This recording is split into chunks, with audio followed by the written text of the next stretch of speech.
Sa ngalan ng Ama at ng Anak at ng Espiritu Santo. Panginoon, isugo mo ang iyong espiritu at pagpanibaguhin mo ang muka ng aming mundo.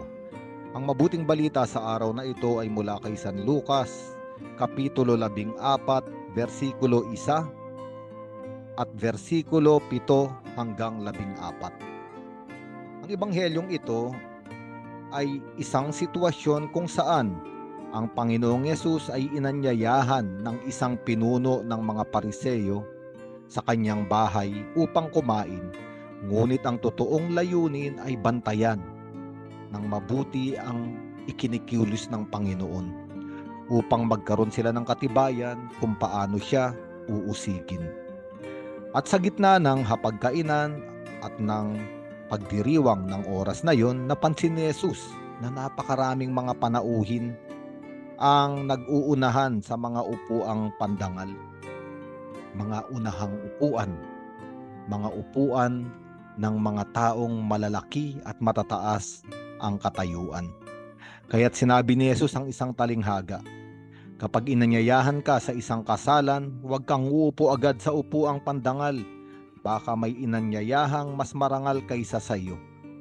Baka lapitan ka ng nag-anyaya sa inyong dalawa at sabihin sa iyo, maaari bang ibigay mo ang upuang iyan sa taong ito? Sa gayon mapapahiya ka at doon ka uupo sa pinakaabang upuan. At ang talinghagang ito ay tumutukoy sa malalim na kahinaan ng napakaraming tao na pangarapin at abutin ang mga unang lugar upang makakamit ng mga parangal, upang maramdaman nila sa kanilang sarili na sila ay mas magaling at mas mabuti sa iba. Sila ay mas mataas sa iba at ang iba ay mabababa. Minsan nag-uunahan ang mga tao sa unang lugar para may patunayan sa sarili at para ipakita sa ibang tao na mas mataas ang level ng aking dignidad kaysa sa inyo. Ang ibig sabihin ng talinghagang ito, maraming tao ang nag-uunahan sa pag-akyat sapagkat ang mga taong ito ay mga palalo.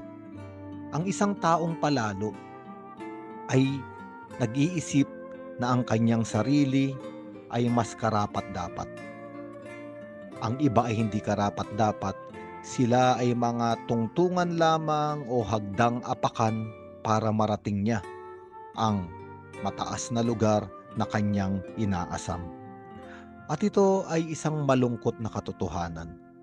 Sa ating buhay, sa iba't ibang larangan at antas ng ating lipunan, maging sa simbahan man, maraming tao ang ginagawang hagdanan ng iba.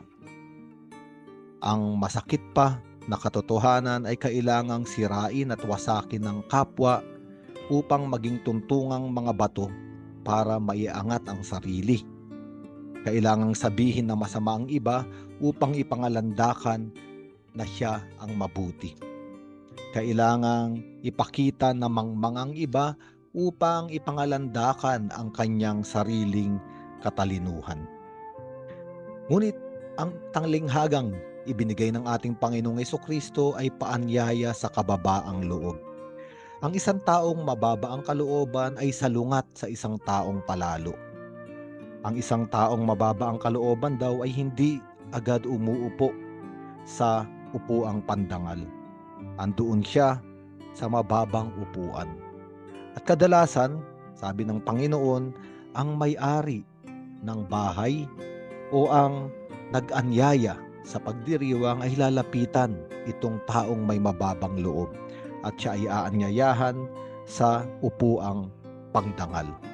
Kaya sinabi ng ating Panginoon, ang nagmamataas ay ibababa at ang nagpapakababa ay itataas. At ito ay paanyaya sa ating lahat na tignan natin ang mga pagnanasa ng ating puso. At tignan natin yung mga paraan natin sa ating buhay na ginagawa upang maabot ang mga pagnanasang iyon. At kung ang pagnanasang iyon ay intensyon na pumanik sa pinakamataas na lugar, kahit pa nga apakan ng iba, ito ay ating iwaksi. Tayo ay manalangin sa araw na ito at humiling ng isang napakahalagang regalo. Nabigyan tayo ng Diyos ng isang kalooban, ng isang pusong mababa, na tayo ay magtamo ng kababaan ng loob. At tinapos ng ating Panginoon ang talinghagang ito sa isang pagtuturo. Sinabi niya, kapag naghahanda ka ng isang salo-salo, huwag ang iyong mga kaibigan, mga kapatid, mga kamag-anak o mayayamang kapitbahay ang anyayahan mo. Dahil masusuklian nila ang iyong ginagawa at aanyayahan ka rin nila. Subalit kapag ikaw ay maghahanda, anyayahan mo ang mga mahihirap, mga lumpo, mga pilay at mga bulag. Kapag ganito ang ginawa mo, magiging mapalad ka. Dahil hindi man nila masuklian ang ginawa mo, ang Diyos ang magbibigay sa iyo ng gantimpala sa muling pagkabuhay ng mga banal. At itong huling bahagi ng mabuting balita ay pagbibigay diin sa isang taong may kababaan ng loob. Sabagat hindi niya nais na siya ay kilalanin, hindi niya nais na suklian ang mabubuti niyang ginagawa. Kaya ang inaanyayahan niya ay yung mga taong hindi makapagbabayad, mga taong maliliit, mga taong walang sinabi at walang pangalan.